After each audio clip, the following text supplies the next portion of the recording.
지금 하고 있는 덩어리가 고린도전서 11장부터 14장까지입니다. 그죠? 몇 번 했습니다. 그리고 이 단락은 전체가 다 공예배 속에서 어떻게 질서 있게 예배를 드리고 서로를 섬길 것인가 하는 내용들로 채워져 있습니다. 그래서 오늘 이제 14장 뒷부분에 가면요, 이 모든 질서 있는 예배에 대한 전체적인 결론도 나오는데, 우선 오늘 14장의 대부분은 12장부터 나오기 시작한 성령의 은사 중에서도 방언과 예언에 대해 집중해서 가르치고 있습니다.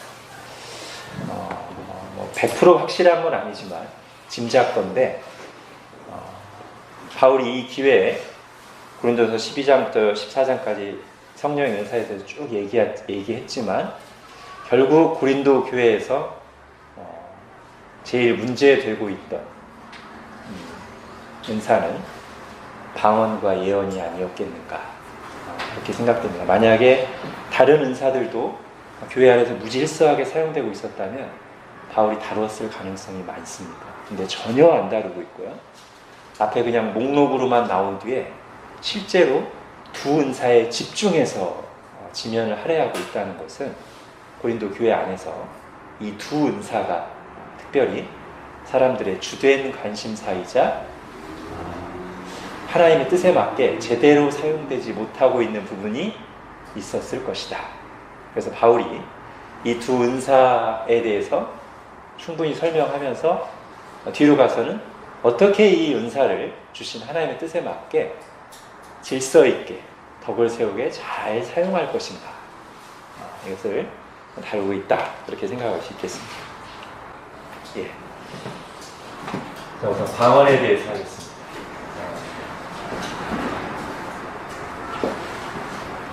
우선 이 방언의 특징을 제일 압축적으로 설명해 놓은 부분이 2절입니다. 2절 같이 한번 읽어볼까요? 시작. 방언을 말하는 자는 사람에게 하지 아니하고 하나님께 하나니, 이는 알아듣는 자가 없고 영으로 비밀을 말함이라. 예. 자, 우선 여기 보면 이 방언에 이 누구를 향해서 주로 하는 건가, 그 상이 나오죠, 그죠? 기본적으로 뒤에 보면 사람 앞에서도 합니다. 그러나 기본적으로 하나님께 하는 것입니다. 그죠? 2절에 방언을 말하는 자는 사람에게 하지 아니하고 하나님께 하나니. 그죠? 성경에 분명히 그렇게 나옵니다. 기본적인 대상이, 방언을 말하는 대상이 하나님입니다. 자, 그러면서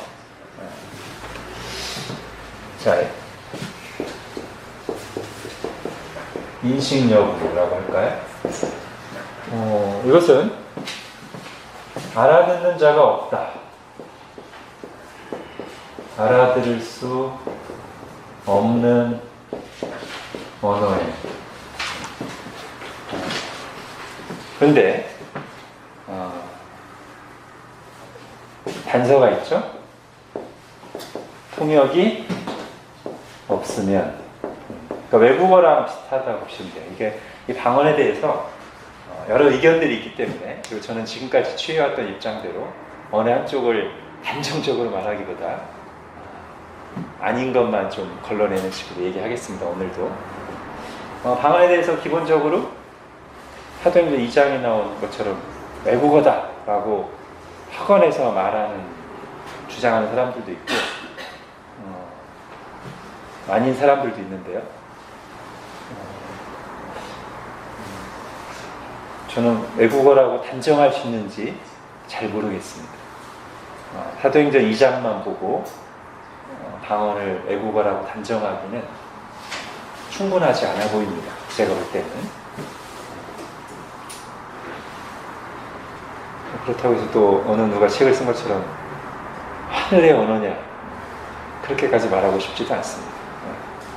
아무튼 통역을 하면 알아들을 수 있고, 통역이 없으면 기본적으로 못 알아듣는 언어입니다. 자, 그런데 조금 더 가서요, 13절, 14절을 보십시오. 4장 13절, 14절을 보십시오.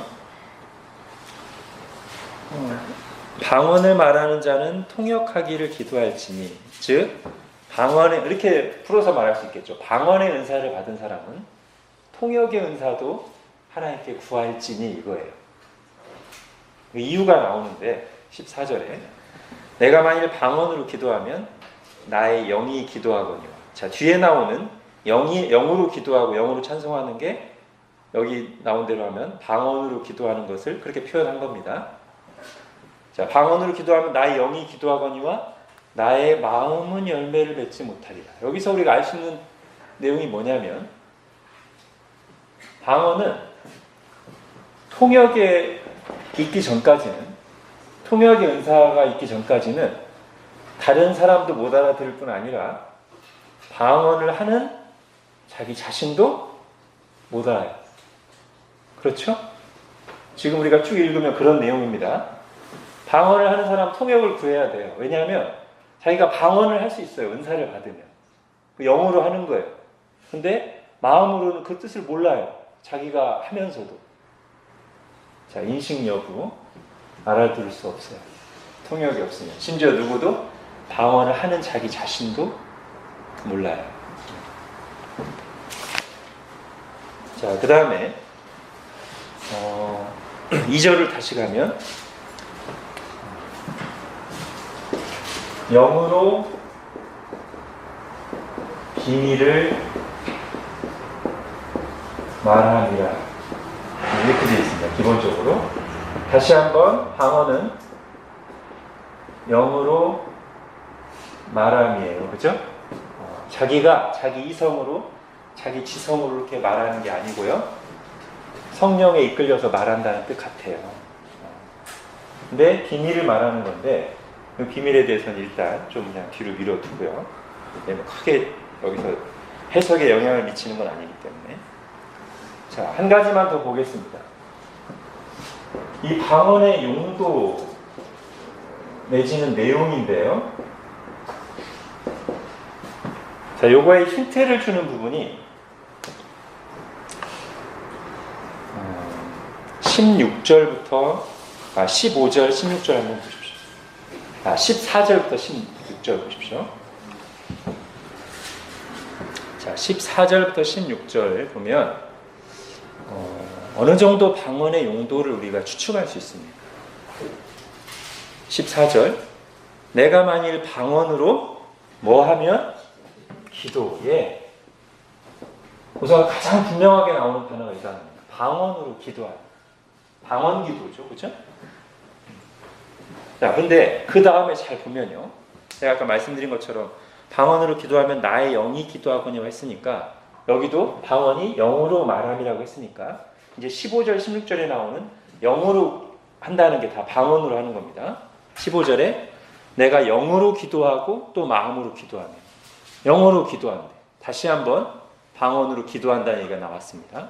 그 다음, 내가 영으로 찬송하고 마음으로 찬송한다. 영으로 기도가 한 번 더 나왔고, 찬송하고요. 그 다음에 16절에 내가 영으로 축복을, 복을 구하여, 복을 빌어요. 또는 복을 구해요. 그 다음에 16절 끝부분에 영으로라는 말이 빠져 있었지만 문맥상 같은 거예요. 그죠? 네가 무슨 말을 하든지 알지 못하고 네 감사에 어찌 아멘하리요. 예. 방언으로 또 감사도 하는 거예요. 그죠? 근데 알아들을 수 없기 때문에 공중 기도하는 사람이 감사를 했는데, 방언으로 샬라샬라 감사를 했는데 사람들이 알아듣지를 못하니까, 여기 보면 아마도 이때도 기도하거나 뭐 이렇게 말을 하면 아멘 하는 분위기가 있었나 봐요. 그죠? 아멘을 해야 되는데 회중이 방언으로 말해버리니까 회중이 뭔 말이요? 아멘을 못한다, 이런 뜻이잖아요. 자, 그러면 잘 보세요. 처음에 방언으로 기도한다는 말이 나온 뒤에 그 다음에 이 네 개가 나왔는데, 저는 이게 다 기도에 속한다고 볼 수 있다고 합니다. 우리 기도할 때 구하고, 그죠? 하나님 높이는 찬송을 하고요. 복을 구하고 감사하죠, 그죠? 이 네 가지가 다 기도 속에서 일어날 수 있는 일입니다. 그리고 또 기도와 연결되는 게 뭐냐면 요거예요. 우리가 하나님께 말할 일이 뭐 있습니까? 기도 아닙니까? 그래서 이게 100%라고 말할 수는 없지만 고린도전서 14장을 쭉 보면 방언의 주된 용도가 기도인 것으로 보여요. 제가 볼 때는. 그리고 지금 16절 같은 경우, 16절, 17절 같은 경우는 아마 대표 기도 중에 방언으로 기도할 때 문제점을 말하는 것으로 보입니다. 제가 볼 때는.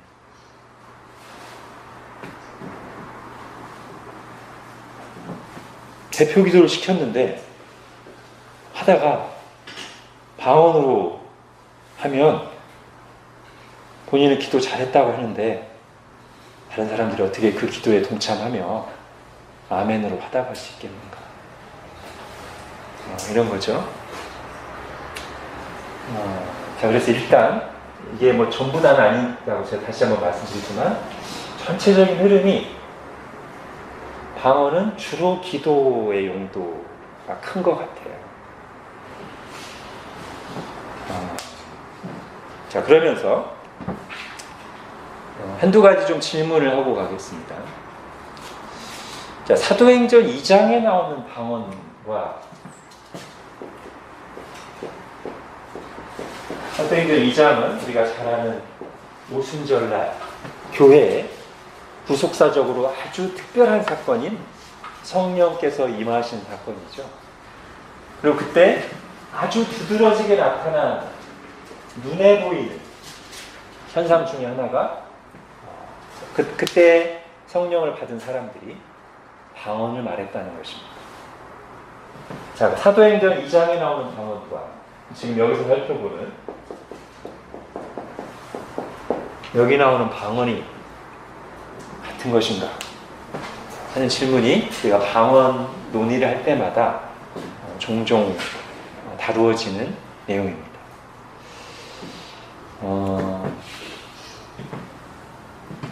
아마 지금까지 나온 것들을 균형 있게 설명한다면 이렇게 말할 수 있겠습니다.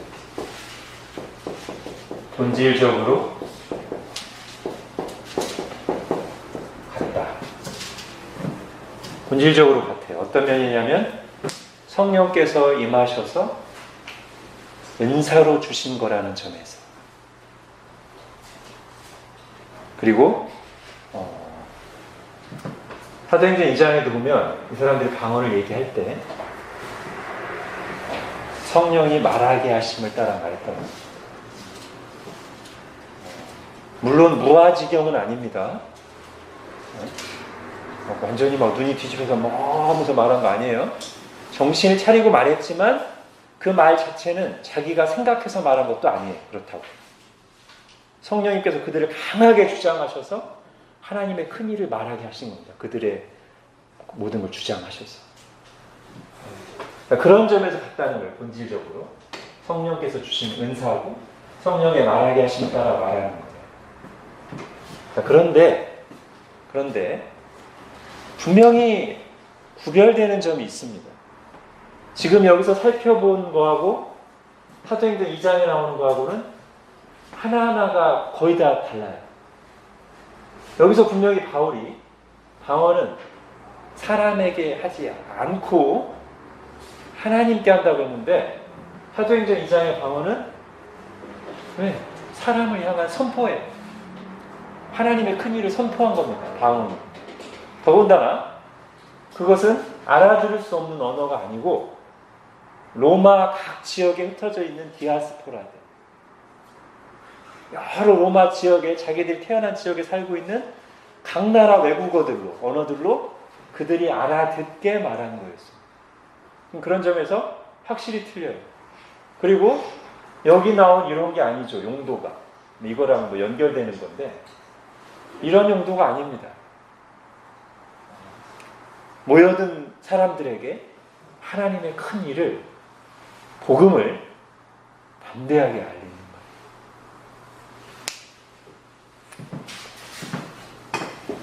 그래서 본질적으로 같은데 분명한 차이가 있습니다. 자, 이렇게 함으로써 우리가 얻을 수 있는 중요한 내용 중에 하나는 뭐냐면, 하나는 이것을 표본화해서 성경에 나온 다른 방언들을 다 설명하는 것은 충분하지 않다. 분명히 지금 차이가 있잖아요. 차이가 있는 걸 가지고 이걸 다 설명하려고 하면 안 맞는 부분이 있을 수 있다. 또 하나는 이것은 아까도 설명드렸듯이 아주 특별한 케이스입니다.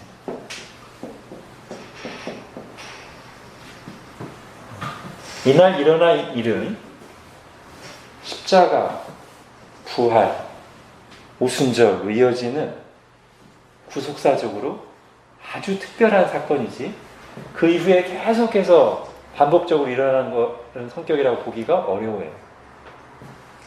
그래서 이것을 참고할 수는 있지만 이 특별한 사건을 가지고 지금 고린도전에서 말하는 초대교회에 있었던 일반적인, 신자들에게 일반적으로 일어나는 일, 특히 하나님께 주로 기도의 용도로 사용됐던 방언을 다 설명하기에는 무리가 있다. 이렇게 생각됩니다. 반면에 이거랑 약간 연속선상인 것 같지만 조금 틀린 사도행전 10장에 보면 고넬료 가정에 베드로가 복음을 전할 때 그들에게도 성령이 임합니다. 근데 그리고 나서 성령이 임했다는 표시로 고넬료 가정이 방언을 말하며 하나님을 높였다는 얘기가 나옵니다. 그러니까 그것도 이거랑 지금 연결되는 부분이 있는데 연결되지 않는 부분이 있는 것 같아요. 제가 볼 때. 하나는 이와 같이 성령이 임했다는 어떤 표시로서 주어진 것이지만 그 내용을 보면 여기에 가깝다는 거죠. 방언으로 하나님을 높였어요. 복음을 선포한 게 아니에요. 근데 저거는 많이 추론하기는 어렵습니다. 그 한 구절만 나왔기 때문에. 어쨌든 오늘은 지금 고린도전 12장에 나온 방언에 초점을 맞추겠습니다. 그 다음에 이런 질문도 한번 해보겠습니다. 방언에 대해서 제가 이미 지지난주 12장 할 때 너무 엄격한 은사 중단론의 입장에 대해서는 제가 동의하지 않는 부분이 있다고 말씀드렸죠. 그리고 너무 엄격한 은사 중단론자들이 방언 자체에 대해서조차 부정적으로 말하는 것에 대해서는 제가 완전히 반대하고요. 그런데 이런 질문이 있습니다.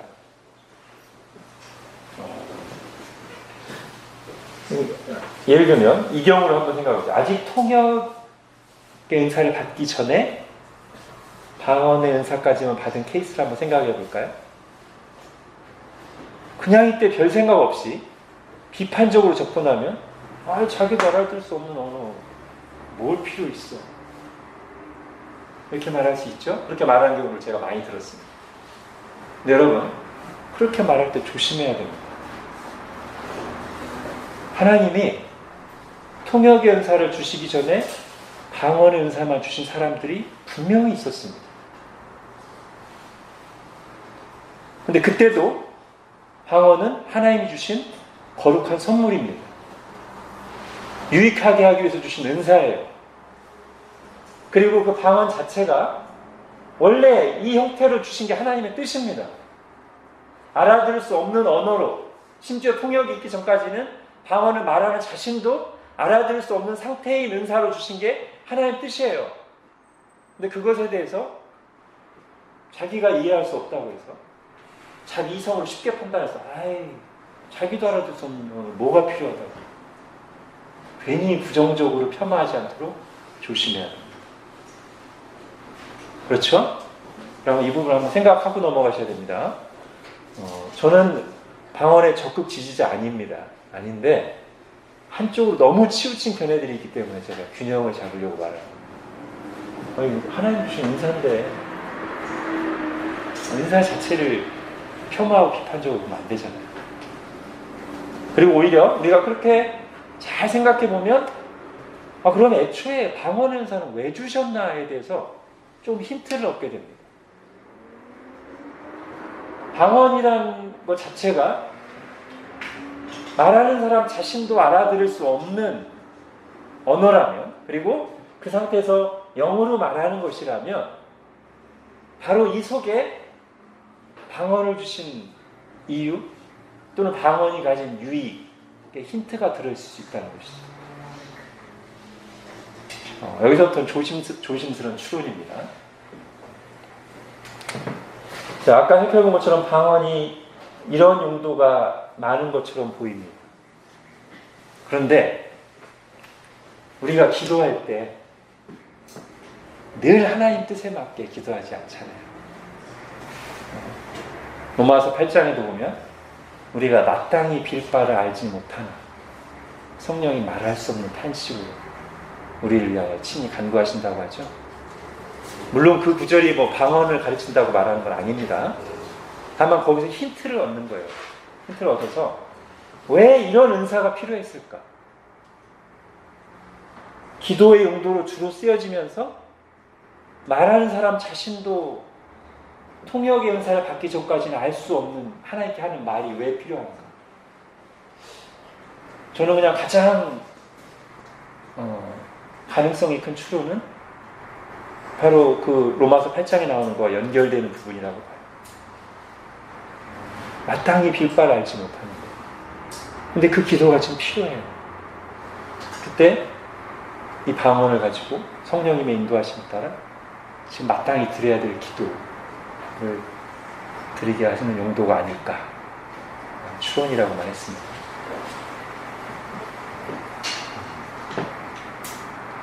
근데 이게 통역이 되면 더 유익할 수 있겠죠. 자기가 모르고 필요하지만 모르는 상태에서 했지만 통역까지 오면 이게 정말 하나님의 마음이구나, 이런 기도를 드려야 되는구나, 성령님 나를 이렇게 이끄시는구나, 이렇게 알 수 있을 거 아닙니까? 예. 그래서 여기서 또 한 가지 들어가 보겠습니다. 만약에 이런 추론이 맞다면, 아니 꼭 그게 아니더라도 방언의 주요 용도가 기도에 해당된다면, 보통 은사 중단론의 근거는 성경 66권이 다 쓰여졌을 때 계시가 완성됐기 때문에 더 이상 이런 종류의 은사가 필요 없다, 말하는 거거든요. 그러니까 방언을 예언과 같이 묶어서, 이 방언은 계시적인 용도로 주어진 거기 때문에 66권 계시가 완성된 뒤에는 은사가 필요 없다, 이런 논거가 많아요.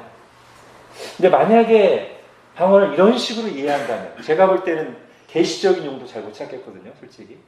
방언에서 이런 용도라면 계시가 완성된 뒤에 계시가 완성됐다는 이유로 방언이 꼭 종결될 이유가 있는가 하는 질문도 가능하다고 생각됩니다.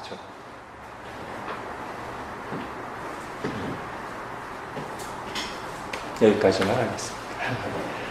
저는 다시 말씀드리지만 방언을 적극적으로 지지하는 입장은 아니에요. 근데 적어도 지금까지는 방언이 확실하게 종결됐다고 하는 성경적 근거 확신을 저는 못 찾았습니다. 그리고 저는 조심스럽게 아마 그런 용도라면 여전히 지금도 유익할 수 있다는 데까지 저는 생각합니다. 제가 방언을 구하지는 않지만. 자, 이제 그 다음요. 자, 그러니까 방언에 대한 바울의 입장도 한번 정리해 보겠습니다.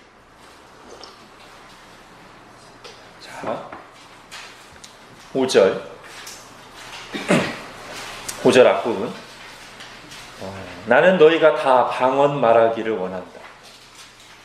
예, 어떻습니까?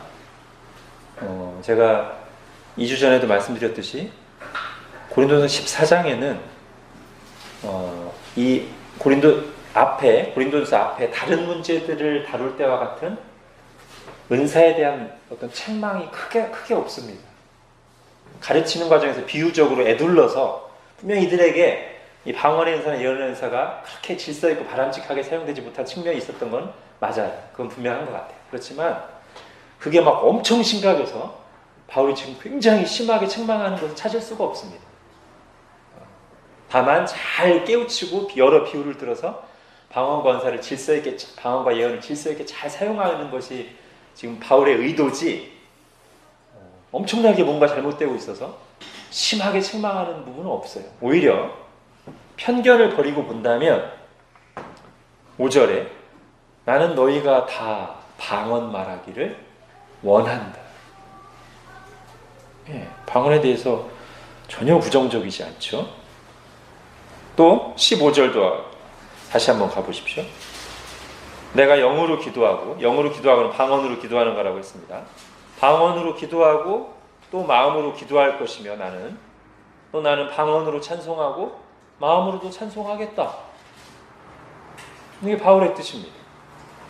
자, 18절에 가면 내가 너희 모든 사람보다 방언을 더 말함으로 하나님께 감사하노라. 내가 여러 방언을 여러분보다 말하고 하기 때문에 하나님께 감사하노라. 마지막으로 39절에 방언 말하기를 금하지 말라. 예. 어디에서 방언 자체에 대한 부정적인 입장을 찾을 수 있습니까? 문제는 이제 여기까지 하고요. 문제는 그런데 이제 중간중간에 바울이 계속 강하게 얘기하는 게 뭐냐면 원래 이런 용도로 주어진 이 거룩하고 좋은 은사가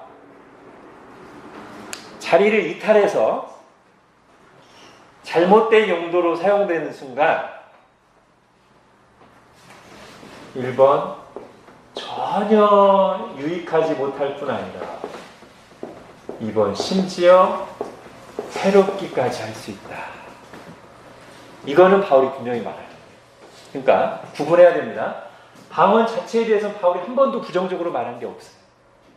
물론 통역이 없다면 예언보다는 조금 교회에 덕을 세우는데 예언이 더 낫다고 상대 비교적으로 말한 건 있지만 방언 자체에 대해서 부정적으로 말한 건 하나도 없습니다. 그런데 이거와 구별되게 근데 방언을 사용하는 방식에 있어서는 분명히 바울이 애둘러서 질타하는 부분이 있어요. 뭐죠? 이게 방언 이렇게 사용돼야 되는데 하나님 앞에서 기도하면서 사용돼야 되는데 이게 방언이 알아들을 수 없는 말이잖아요. 제가 이렇게 알아들을 수 있는 말을 이렇게 쉽게 가르치는 걸 여러분들이 좋아하셔야 되는데 제가 막 알아들을 수 없는 말 막 하면 와 아무 쓸모 없습니다. 그죠? 혼자 잘난 체하는 것밖에 안 되죠. 근데 아마도 좀 그런 식으로 사용되게 있는 것 같아요. 고린도 교회 안에서 다른 은사들보다 방언이 제일 눈에 띄어요. 못 알아듣는 말을 막 하니까 신기하니까 그것에 대해서는 바울이 얘기하는 전혀 유익하지 않다. 아니 알아들을 수 없는 말을 막 해봐야 뭐가 유익하단 말인가?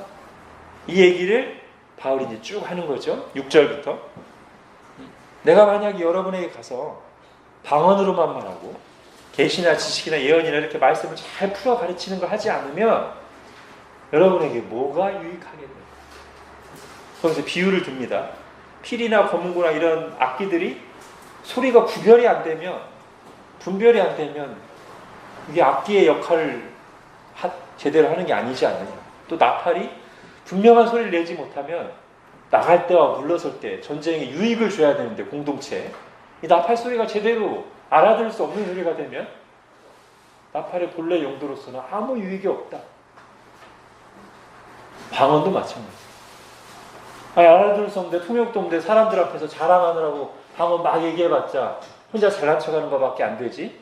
방언을 주신 원래 의도에 맞게 해서는 공동체에는 아무 유익이 없다. 이렇게 말하고 있는 거란 말이죠. 그죠?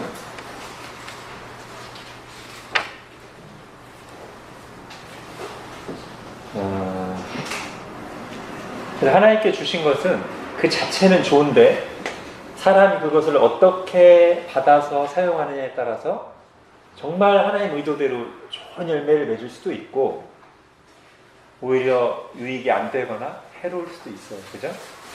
대표적으로 뭡니까? 말씀. 네? 우리 유익하라고 주신 말씀인데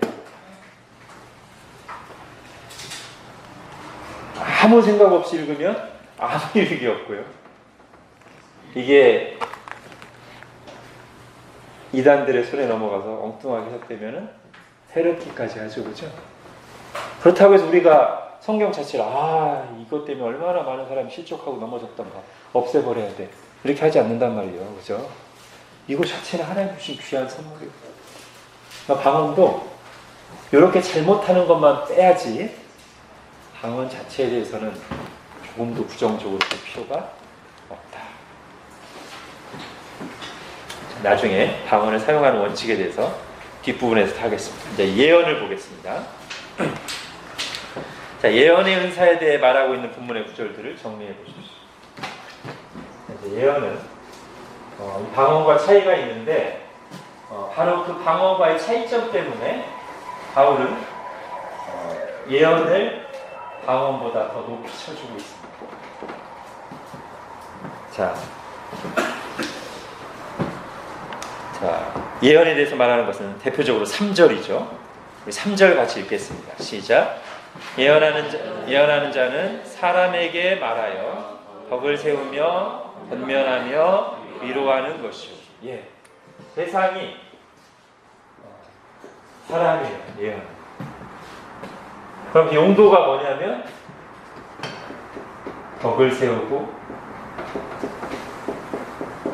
권면하고 위로하는 것.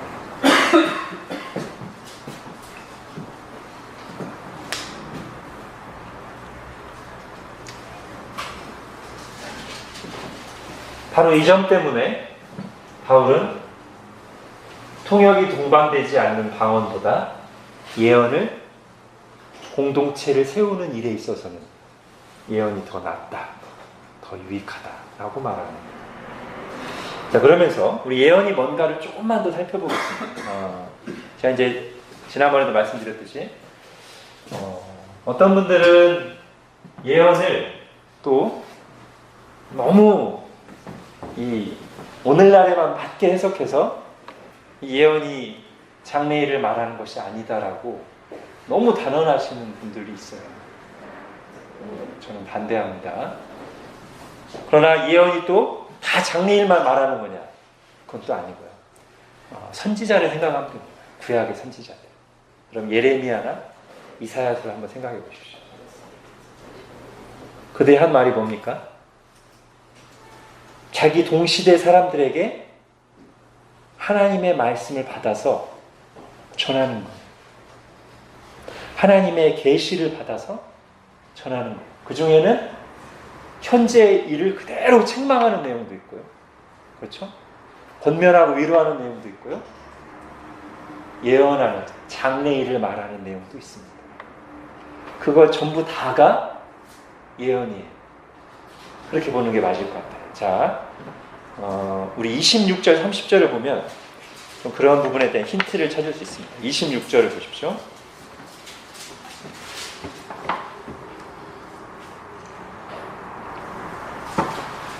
자, 그런지 형제들아 어찌할까? 너희가 모일 때 각각 찬송시도 있으며 가르치는 말씀도 있으며 계시도 있으며 방언도 있으며 통역함도 있나니 모든 것을 덕을 세우기 위하여. 자, 왜 바울이 이 고린도서 14장이 방언과 예언에 대해서 쭉 말하는 내용인데 왜 26절에 예언이란 말이 안 들어갔을까요? 저는 이 26절에 나오는 계시도 있으며 이 부분이 예언의 다른 표현이라고 생각됩니다. 자, 그렇게 볼 수 있는 근거는 뭐냐면 29절 30절을 보십시오. 29절 30절. 예언하는 자는 둘이나 셋이나 말하고 다른 이들은 분별할 것이요 만일 곁에 앉아있는 다른 이에게 계시가 있으면, 이 계시가 있으면이 예언 말하는 거잖아요. 그죠? 지금 29절하고 연결돼서 두셋이 예언하는 자들이 두셋이 있는데 한 사람이 계시를 받아서 예언하다가 그 예언을 자기가 쭉 설명하고 있는데 옆 사람에게 계시가 임하면 이 사람이 예언하기 시작하면 먼저 자기 계시를 받아서 얘기하고 설명하던 사람은 잠깐 멈추고 이 사람에게 하나님 다시 계시를 주셨으니까 그 예언을 들으라는 것이죠. 29절 30절이 그런 뜻이지 않습니까? 그래서 29절에 예언하는 이라는 말을 30절에서 받을 때 다른 이에게 계시가 있으면 이렇게 받았단 말이에요. 그렇기 때문에 26절에 나오는 계시도 있으며 이 말이 예언과 거의 같은 의미로 보여요. 그리고 이렇게 보면 제가 아까 말씀드린 구약 선지자들이 말씀을 전한 게 결국 뭐냐면 장래일을 예언하는 것을 포함한 하나님의 계시의 말씀을 받아서 전하는 것 전부를 가리킵니다. 그게 예언.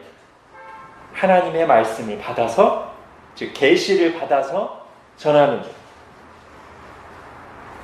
그 계시 속에는 예언도 있고 책망도 있고 권면도 있고 위로도 있고 다 있어요. 그렇죠? 계시.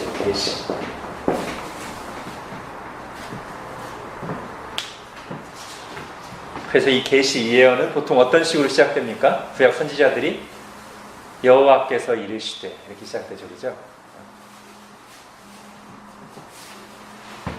자, 그러면서요, 이런 예언은 또는 이런 계시는 교회 안에 바르게 전해질 때 어떤 결과를 낳냐면 24, 25절을 보십시오. 다 예언을 하면 믿지 아니하는 자들이나 알지 못하는 자들이 들어와서 모든 사람에게 책망을 들으며 모든 사람에게 판단을 받고 그 마음에 숨은 일들이 드러나게 되므로 엎드려 하나님께 경배하며 하나님이 참으로 너희 가운데 계신다 전파하리라. 예. 하나님의 말씀을 받아서 지금 이 사람들이 잘못하고 있는 죄들을 분명하게 책망하고 지적하고 장래 일까지 딱 예언하기도 하고 하면 사람들이 완악한 마음이 아니라면 그 말씀을 듣고 내가 그 죄가 있는데 나를 책망하는 거야. 내가 감췄던 일들이 드러나는 거야. 하나님이 이렇게 하시겠다고 말씀하시는구나 하면서 두려워하면서 회개하게 되고 하나님 정말 여기서 일하시는구나 라고 인정하게 된다는 것이죠. 자, 이 예언의 특징에 대해서 한 가지만 더 보겠습니다. 32절 보십시오. 아까 30절하고도 연결되는 건데, 자, 30절부터 다시 보면 만일 곁에 있는 다른 이에게 계시가 있으면 먼저 하던 자는, 자, 먼저 예언하던 자는 옆 사람이 예언을 하면 다시 계시를 예언하면 잠잠하라는 거예요. 그러면서 32절에 예언하는 자들의 영은 예언하는 자들에게 제재를 받는다. 이게 무슨 뜻일까요?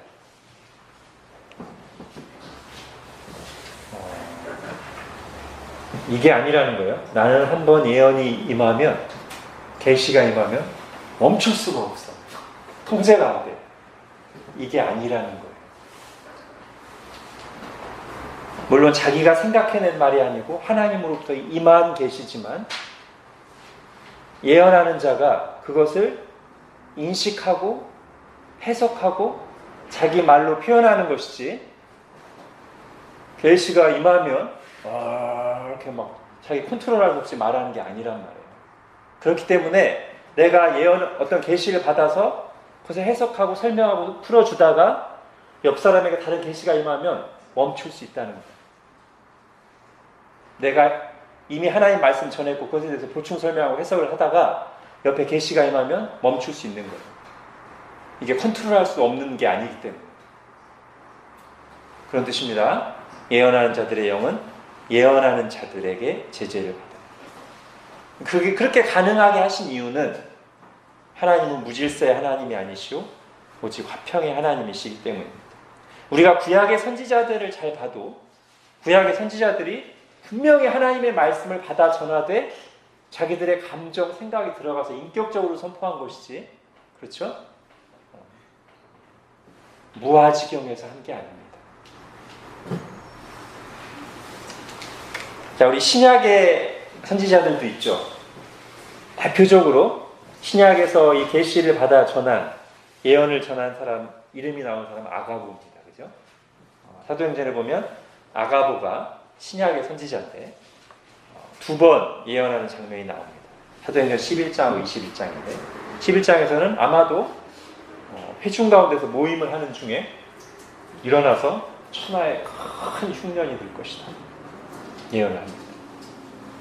그리고 그게 글라우디오 황제 때 그대로 이루어지죠. 그 다음에 21장에서는 어떤 예언을 합니까? 가이사랴에 머물고 있는 바울에게 찾아와서는 그 바울의 띠가 어디 있었는지, 풀러났었는지 어디 있었는지 모르지만 바울의 띠를 딱 찾아서 자기 손을 이렇게 꼭 묶더니 자, 성령께서 말씀하십니다. 이 띠 임자가 예루살렘에 가면 이방인들에게 이렇게 결박될 것입니다.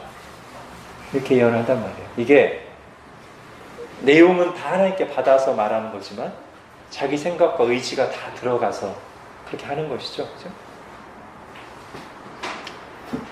자, 또 그렇기 때문에 이게 가능하기 때문에 뭐가 또 필요하냐면 29절입니다. 예언하는 자는 둘이나 셋이나 말하고 다른 이들은 분별할 것이고. 네. 방언에는 그런 얘기가 없었는데 특히 예언에는 이게 들어갑니다.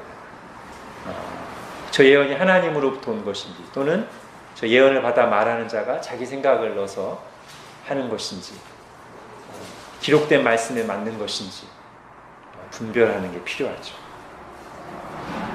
그리고 예언들 사이에도 일관성과 조화가 있어야 되죠. A라는 사람이 예언했는데 B라는 사람은 전혀 딴 얘기를 하면 이 둘 중에 하나는 하나님으로부터 온 것이 아니구나 이렇게 생각할 수 있겠죠.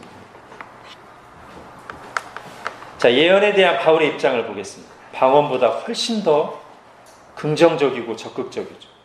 1절에 특별히 예언을 하려고 하라. 5절에도 특별히 예언하기를 원하노라. 방언보다 훨씬 더 강한 어조입니다. 39절에도 예언하기를 사모하라. 바울은 예언의 은사를 사모하고 구하기를 아주 적극적으로 권장합니다. 그 이유는 여기 나온 대로입니다. 이 예언이 특히 뭐랑 비교해서 고린도 교회 사람들이 자기 자랑처럼 더 관심을 가지고 있는 방언과 비교해서 상대적으로 훨씬 더 교회의 덕을 세우는 데 유익한 은사이기 때문에 예언의 은사를 오히려 더 힘써 구해라 이렇게 말하고 있습니다.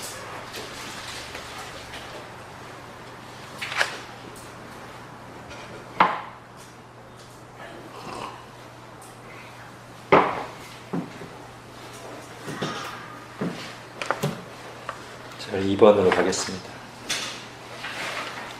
자, 방언과 예언에 대한 개략적인 설명을 마쳤고요. 바울은 교회가 모여서 예배할 때 방언과 예언을 사용하는 원칙을 가르칩니다. 방언과 예언을 비롯하여 은사를 사용하는 대원칙은 무엇입니까?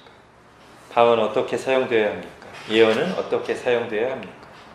방언과 예언을 비롯하여 은사의 사용과 예배에 대한 종합적인 권면은 무엇입니까? 자, 대원칙이 어디 나오냐면 26절에 나옵니다. 뒷부분에 모든 것을 덕을 세우기 위하여 하라. 예, 여러분 개략적인 관찰 3번에 보면 바울이 오늘 고린도서 14장에서 덕을 세운다는 말을 여러 번 하고 있습니다. 이게 방언을 사용하는 중요한 원칙입니다. 덕을 세운다. 이게 헬라어로 오이코도메오예요. 오이코도메오. 자, 이게 원래 가장 기본적인 뜻은 뭐냐면 그런 겁니다.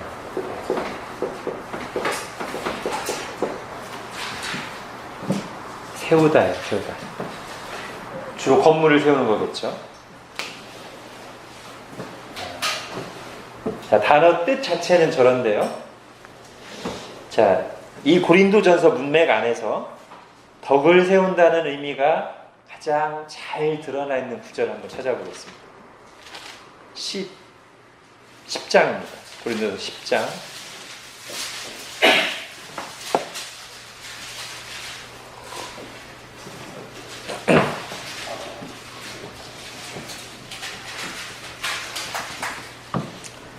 자, 고린도전서 10장 23, 24절을 보십시오.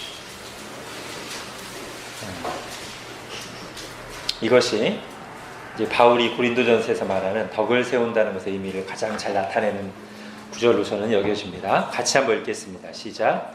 모든 것이 가하나 모든 것이 유익한 것이 아니니 모든 것이 가하나 모든 것이 덕을 세우는 것이 아니니 누구든지 자기의 유익을 구하지 말고 남의 유익을 구하라. 예. 그러니까 23절에 덕을 세우는 것을 말하면서 그것을 잘 해설해주고 있는 말이 24절이란 말이죠. 자기 유익을 구하지 말고 다른 사람의 유익, 공동체의 유익을 구함으로써 다른 사람을 세우고 공동체를 세우는 것이 오이코도메오다. 덕을 세우는 것이다. 은사는 그렇게 사용되어야 합니다. 자, 여기 유익이란 단어가 나오죠. 자, 고린도전서 12장으로 가보겠습니다.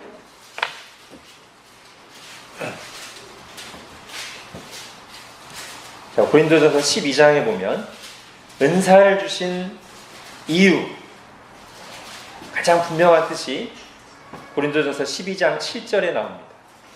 같이 읽겠습니다. 시작. 각 사람에게 성령을 나타내심은 유익하게 하려 하심이라. 예, 여기서 유익은 자기 유익이 아니라고 제가 말씀드렸죠. 순페로여서 그 수 자체가 공공의 그런 뜻이라고. 그래서 성령을 나타내심은, 즉 성령의 은사를 주신 이유는 공공의 유익을 위해서입니다. 그게 이거랑 연결되는 거예요. 공동체를 세우기 위해서. 다른 사람과 공동체를 유익하게 하는 것. 그게 덕을 세우는 것입니다. 자, 그래서 그럼 덕을 세우기 위해서 어떻게 해야 되는가 할 때, 자, 고린도전서 14장 마지막 40절로 가겠습니다. 40절. 모든 것을 품위 있게 하고 질서 있게 하라.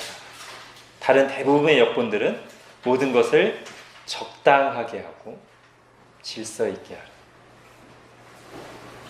너무 적게 하지도 말고 너무 무절제하지도 말고 적당하게 하고 다 같이 서로가 섬길 수 있게 질서 있게 하는 것이 덕을 세우는, 공동체를 세우는 은사 사용의 실제적인 방법이라는 거예요. 자, 그래서 방언은 어떻게 해야 되느냐? 27절, 28절에 나옵니다. 첫째, 두세 사람으로 제한하라는 거예요. 너무 많이 하지 말라는 거예요. 방언의 은사가 있다고 매번 모임 때마다 방언 은사 가진 사람들이 다 방언하지 말라는 거예요.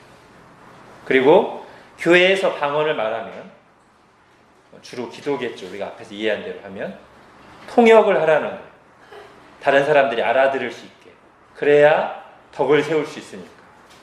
혼자 방언 말하고 아무도 알아들을 사람이 없으면 안 되겠죠. 그래서 만약에 28절 통역하는 자가 없으면 교회에서는 방언하지 말라는 거예요. 잠잠하고 여기 원래 여기 나온 대로 하나님께 가서 조용하게 기도하라는 거예요.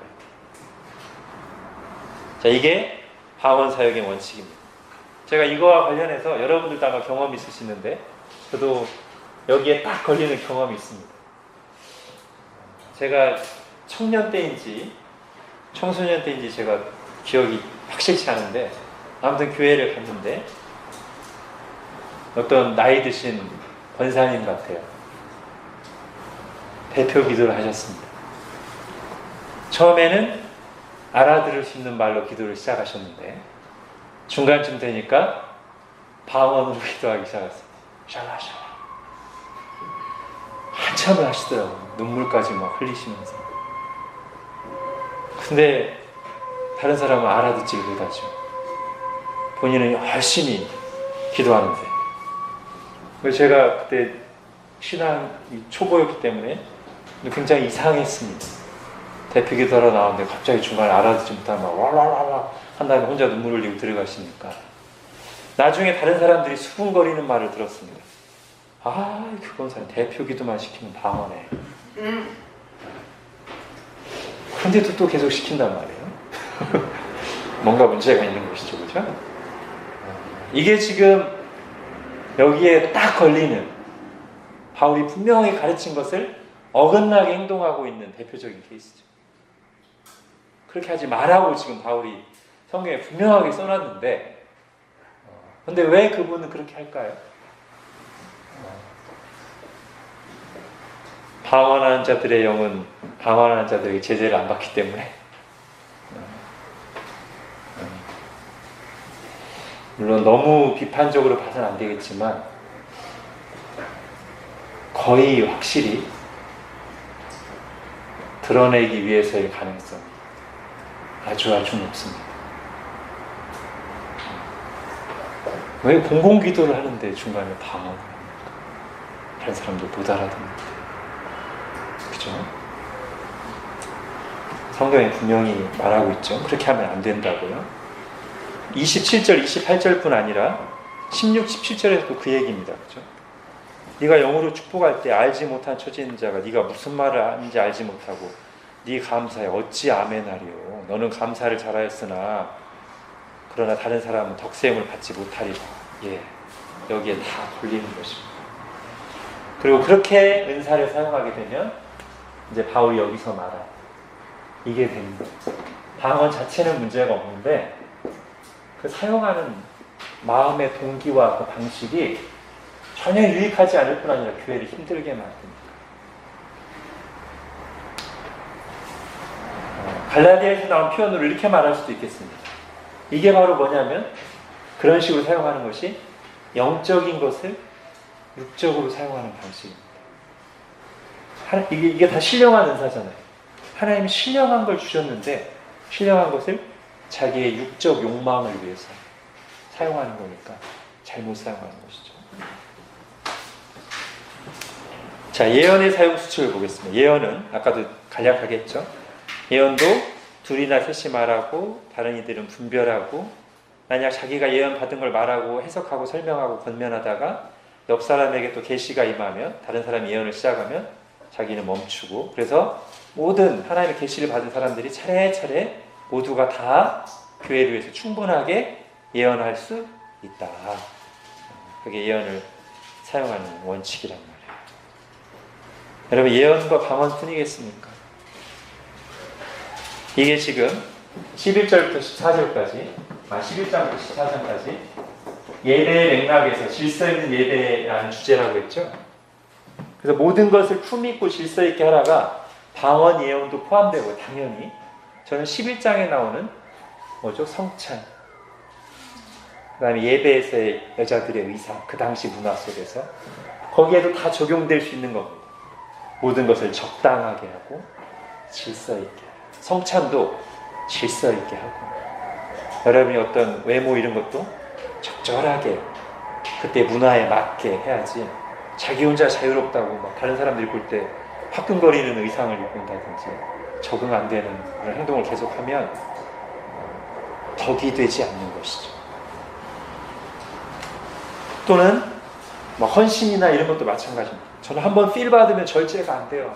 다른 사람 힘들어하는데 혼자 막 하는 게 아니고 적당하게 질서 있게 이게 우리의 섬김의 원리입니다. 은사 사용뿐 아니라 교회 안에서 봉사의 원리 모든 것을 적당하고 질서 있게 이게 우리를 또 소극적으로 만들어서는 안 됩니다. 그럴까봐 39절에 바울이 뭐라고 하냐면 예언하기를 사모하며 방언하기를 금하지 말고 적당하고 질서 있게 기본적으로 하나님께 받은 것은 감사함으로 받고 잘 써야 돼. 근데 덕을 세우기 위해서 적당하게 질서 있게. 그죠? 우리에게 주신 모든 게 다 그렇습니다. 은사를 주신 하나님의 마음을 생각하면 그래야 돼요. 제가 다른 성경 구절들도 이제 시간이 거의 돼서 여러분 찾지 마시고 제가 읽을 테니까 오늘 본문과 잘 연결되니까 한번 들어보세요. 데살로니가 전서 5장 9절도 성령을 소멸하지 말며 예언을 멸시하지 말고 범사에 헤아려 좋은 것을 취하고 악은 어떠한 모양이라도 버리라. 이게 오늘 말씀과도 굉장히 연결되죠. 성령을 소멸하지 말고 성령의 불을 끄지 말라는 거예요. 방언 말하기를 금하지 말라에 해당되겠죠. 예언을 멸시하지 말고 예언하기를 사모하고 적극 사용하고 그런데 범사에 헤아려 좋은 것을 취하고 다른 사람 분별하라는 것이죠. 자, 그 다음에 베드로전서 4장입니다. 각각 은사를 받은 대로 하나님의 여러 가지 은혜를 맡은 선한 청지기 같이 서로 봉사하라. 만일 누가 말하려면 하나님의 말씀을 하는 것 같이 하고 누가 봉사하려면 하나님이 공급하시는 힘으로 하는 것 같이 하라. 이는 범사에 예수 그리스도로 말미암아 하나님의 영광을 받으시게 하려 함이니 그에게 영광과 권능이 세세 무궁토록 있느니라. 예, 각각 은사를 받은 대로 그것이 말씀을 전하는 것이든 봉사하고 섬기는 것이든 하나님 말씀을 전하듯이 정말 진지하게 최선을 다해서 경외하는 마음으로 하고 봉사하고 섬길 때는 하나님이 힘주시는 것처럼 적극적으로 하라는 거예요. 그렇게 해서 하나님께 영광 받으시게 하라는 거예요. 자, 디모데에게 바울이 권면하는 데도 디모데 전서와 후서에 각각 은사에 대한 얘기가 나옵니다. 자, 디모데 전서 4장 14, 15절에 내 속에 있는 은사, 아마도 많은 사람들이 추측하듯이 말씀의 은사일 가능성이 많습니다. 곧 장로의 회에서 안수받을 때 예언을 통하여 받은 것을 가볍게 여기지 말고 이 모든 일에 전심전력하여 너의 성숙함을 모든 사람에게 나타나게 하라. 네. 하나님께 받은 은사를 은사받았다는 걸 가볍게 여기지 말라. 그리고 전심전력하여 사용하라. 교회의 유익을 위해서. 자, 디모데후서 1장 6절 7절에도 그러므로 내가 나의 안수함으로 네 속에 있는 하나님의 은사를 다시 부릴 듯하게 하기 위하여. 네. 은사가 죄나 두려움이나 어떤 상황 때문에 위축되어 있으면 안 된다는 거예요. 부릴 듯해야 해요. 그런데 7절에 보면 그거랑 연관지어서 하나님 우리에게 주신 것은 두려워하는 마음이 아니요 오직 능력과 사랑과 절제하는 마음. 이게 같이 가는 것이죠. 부릴 듯해야 돼요. 묻어두면 안 되고 교회의 유익을 위해 하나님의 영광을 다른 지체들에 열심히 사용해야 돼요. 그런데 능력과 사랑과 절제하는 마음으로. 오늘 이 은사를 사용하는 원칙과 다 연결되는 내용들입니다. 네, 형제들아 예언하기를 사모하며 방언 말하기를 금하지 말고 모든 것을 품위 있게 적당하게 하고 질서 있게 하라. 이런 구체적인 원칙들을 생각하면서 그 전에 원적으로 은사를 주신 하나님의 뜻을 생각하면 됩니다. 왜 하나님이 은사를 주셨을까? 왜 하나님이 교회를 세우셨을까? 거기서부터 자연스럽게 이런 결론들이 사실 나오죠. 내게 은사를 주신 것은 자랑하라고, 묻어두라고, 네 편한 대로 사용하라고 주신 게 아니다. 나에게 재능을 주신 것은 혼자 잘난 척하라고, 자기를 드러내라고, 내 마음대로 사용했다는 생각도 하라고 주신 게 아니다. 덕을 세우기 위해, 다른 지체들의 유익을 위해 적당하고 질서 있게, 그리고 부지런히 성실하게 사용하라고 하나님 우리에게 모든 좋은 것들을 주셨습니다.